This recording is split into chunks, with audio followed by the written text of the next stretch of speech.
gizlidir. Gündüzlər səmadakı ulduz kimi. O soyuqdur, amma istidir. Günəş istisiyle əriyən buz kimi. O gizlidir, çox gizlidir. Gündüzlər səmadakı ulduz kimi. O soyuqdur, amma istidir. Günəş istisiyle əriyən buz kimi. O sevgimdir, o mənimdir. O bu ürəkdəki də gizlimdir. O gözlərimdir, o əllərimdir. O bu həyatdaki hər şeyimdir. O əsəbimdir, o səbəbimdir. O ehtirasla gələn nəfəsimdir. O gözlərimdən ağlayan yaş.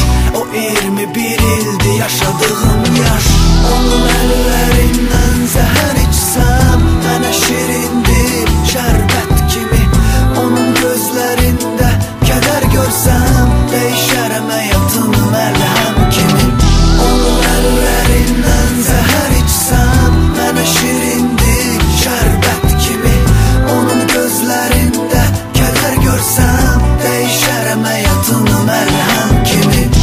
O günahımdır, o savabımdır. O mənim suallarıma cavabımdır.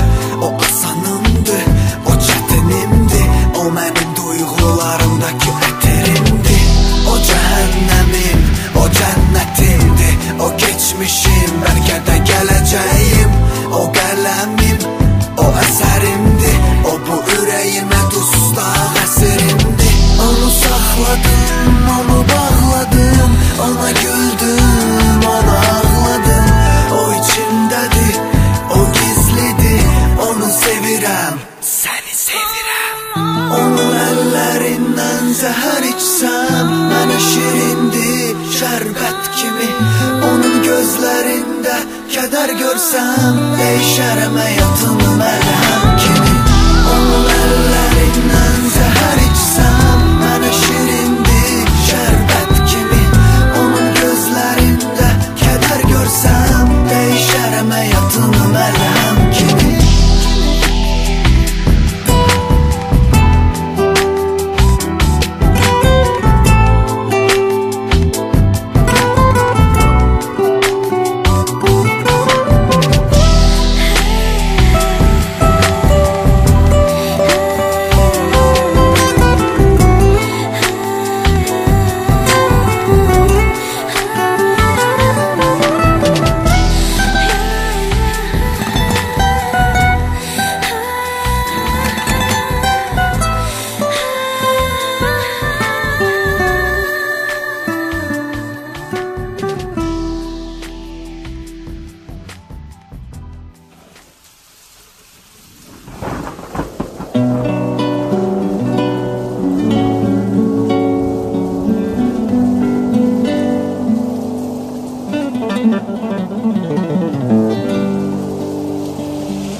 Yaşayaq səninlə elə beləcə. Hər kəsdən xəbərsiz görüşək yenə gizlicə. Hər günü yaşayaq səninlə elə beləcə.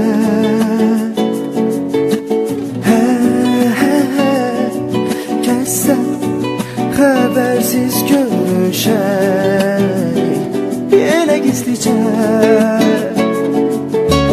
Söyləmə dillərə salma bu sevgini, qoy sir qalsın. Sadəcə eşqini bizim kimi yaşayanlar anlasın.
Sen habersiz görüşen yine gizlice. Söyleme dillere salma bu sevgini, koy sır kalsın. Sadece eşkini bizim kimi yaşayanlar anlasın.